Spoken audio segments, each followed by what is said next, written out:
So, do you feel that there's like negativity? But obviously, there's negativity surrounding 360 deals. Mm-hmm. But would you do a 360 deal with a label, like to, if it makes sense? Cause if you Yeah. talk to an independent artist, that's the Yeah. thing. It's like I'm not doing no deal. They gonna try to do a 360. But that's They be because like, the 360 has become such an evil term.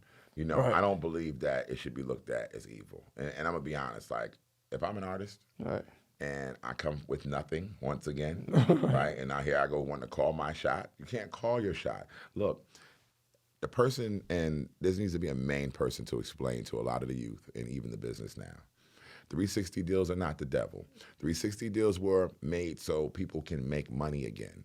No one in the record business was making money at one point when artists and albums went from selling 700,000, in the first week to selling 20,000. Right? So it's like, oh shit, Freeway only sold 160? Oh no. Oh, this shit is crumbling. It's crumbling. Right at that point it was crumbling, right? Because they were like, okay, well, what are this physical units? FYE's closing down. Sam Goody's closing down. All these record stores are closing down nationwide. How can we get our product to the people? Man, they got this thing called the smartphone now. Oh yeah? What's that? Got everything on the phone.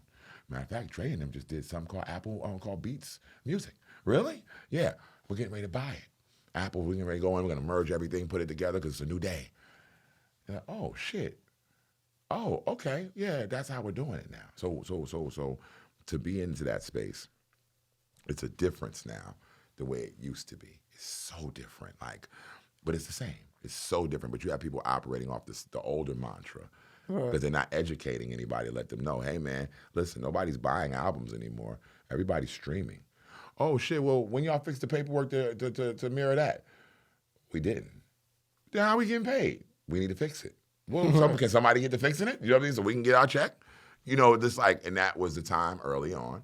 And you have to realize these numbers and payouts were made by somebody, to say, okay, this is where this gets even and this is where you get $3,800 from Spotify. Why should I get $3,800 from Spotify? Why? Why can't I get $7,000? Explain to me why.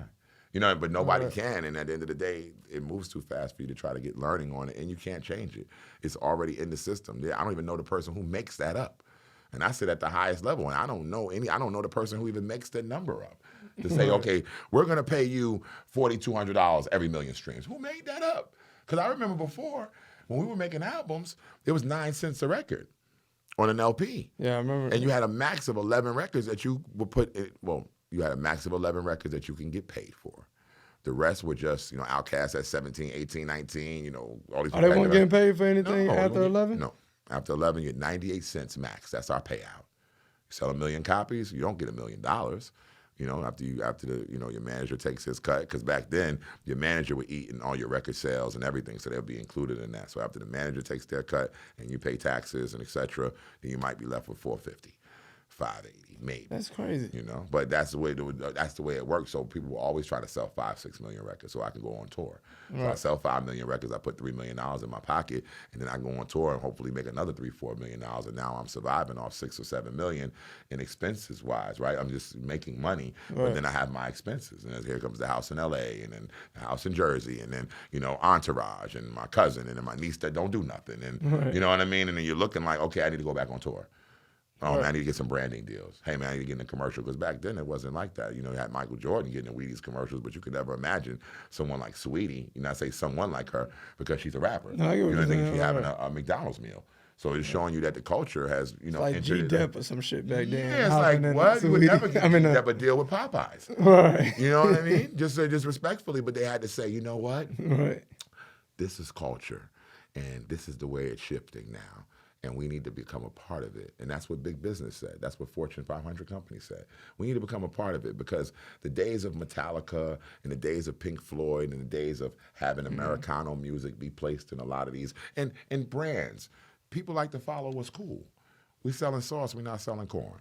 Right. No, that makes sense.